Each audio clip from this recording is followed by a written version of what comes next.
Hey everyone. Last week, an investor who follows my videos sent me a question. She asked, what are the best property types to invest in this year when looking at a 5-year horizon? That's a great question, but it's actually really difficult to answer because so much depends on each investor's strategy, risk tolerance, knowledge, experience, capital, and geographic focus. In this video, I'll share some quick thoughts on some of the advantages and opportunities driving the investment thesis of 6 different property types. I'll start with apartments. Fundamentals did retreat last year with vacancy rising about 190 basis points to 4.5% and rent growth slowed, a trend likely to continue in 2023. However, the U.S. still faces a long-term housing shortage that should bolster rental demand over the next 5 years or so. Because the cost of home ownership surged, apartment rentals have become an even more cost-effective housing option. On a macro level, that will sustain multifamily investments over the 5-year horizon. Next up, retail.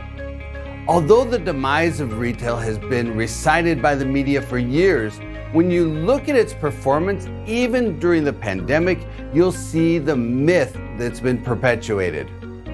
Neighborhood and community retail has held up well, with multi-tenant retail vacancy rates currently in the upper 5% range, roughly where they were before the pandemic, and average rents are up about 10% compared to 2019. Retail construction has been pretty limited for about 12 years now, so supply risks are limited. Given the cap rates that retail trades at, these properties remain well positioned for the 5-year outlook. Single-tenant net lease properties remain a popular option, especially for investors using a 1031 exchange to exit more management-intensive property types. The key ingredients have been the strength of the tenant, the length and term of the lease, and the property location. More, but not all, of the single-tenant property leases also include inflation escalators, which makes them more appealing than they used to be. But single-tenant net lease properties are favored as a more passive commercial real estate investment option that's backed by credit tenant leases. Next, I'm going to touch on medical office. This property type has some similarities with single-tenant net lease assets in that leases tend to run a long time, about 10 or more years. At the end of the day, the medical office outlook is supported by the large aging baby boomer population. As this 70 million person population group ages into their 60s, 70s, and 80s, they'll boost the need for medical office space, sustaining the performance of these properties. On somewhat of a different trajectory, traditional office properties are entering 2023 with a COVID hangover. A majority of the office labor force is still working from home, at least part-time, making it difficult for both investors and businesses to determine how much office space companies will need. That said, investors need to look below the surface. Downtown office space and Class A buildings have been the most impacted by this trend, while suburban office and Class B and C properties have generally outperformed expectations.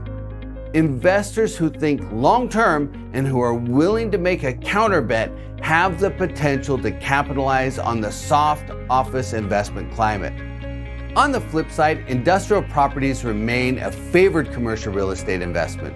The thesis is and has been that space demand will remain strong as the U.S. economy grows and as e-commerce captures a growing share of the retail market. The outlook in some markets is clouded by the record 400 million square feet of space slated to come online this year, but development remains highly concentrated, with about half of the total additions landing in just 10 metros. We only have time to cover 6 property types today, but there are still some fantastic investment opportunities in other property types. Manufactured housing, self-storage, hotels, and seniors housing each have unique nuances, but when you consider the 5-year outlook, opportunities are out there. And that's the key. When you look at your hold period, it gives you the opportunity to look past the short-term bumps in the road. As always, investors need to keep their eyes on the horizon.